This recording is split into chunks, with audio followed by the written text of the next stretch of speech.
तेनालीराम कहानी कुत्ते की दुम सीधी। एक दिन राजा कृष्णदेव राय के दरबार में इस बात पर गर्मागर्म बहस हो रही थी कि मनुष्य का स्वभाव बदला जा सकता है या नहीं।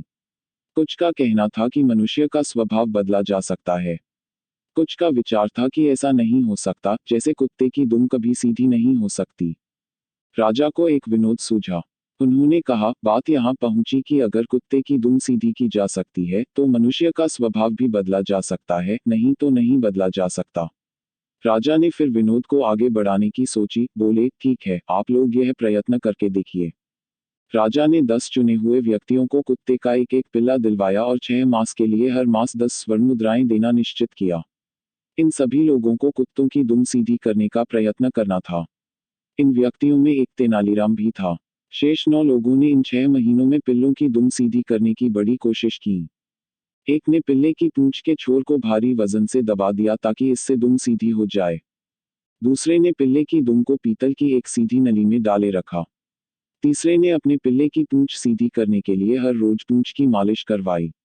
छठे सज्जन कहीं से किसी तांत्रिक को पकड़ लाए, जो कई तरह से उटपटांग वाक्य बोलकर और मंत्र पढ़कर इस काम को करने के प्रयत्न में जुटा रहा। सातवें सज्जन ने अपने पिल्ले की शल्य चिकित्सा यानी ऑपरेशन करवाया।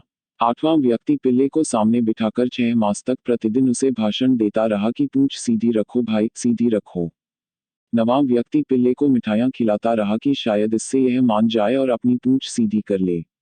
पर तेनालीराम पिल्ले को इतना ही खिलाता जितने से वह जीवित रहे। उसकी पूंछ भी बेजान सी लटक गई, जो देखने में सीधी ही जान पड़ती थी। 6 मास बीत जाने पर राजा ने 10 पिल्लों को दरबार में उपस्थित करने का आदेश दिया। 9 व्यक्तियों ने हटे कट्टे और स्वस्थ पिल्ले पेश किए।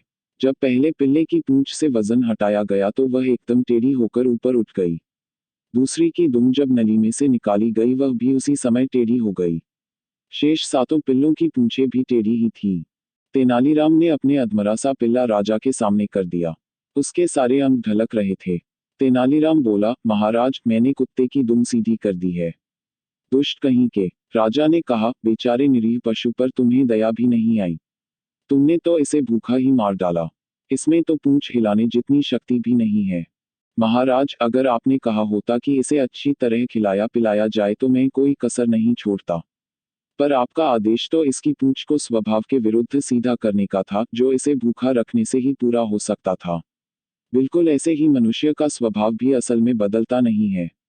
हाँ, आप उसे काल कोठरी में बंद करके उसे भूखा रखकर उसका स्वभाव मुर्दा बना सकते हैं।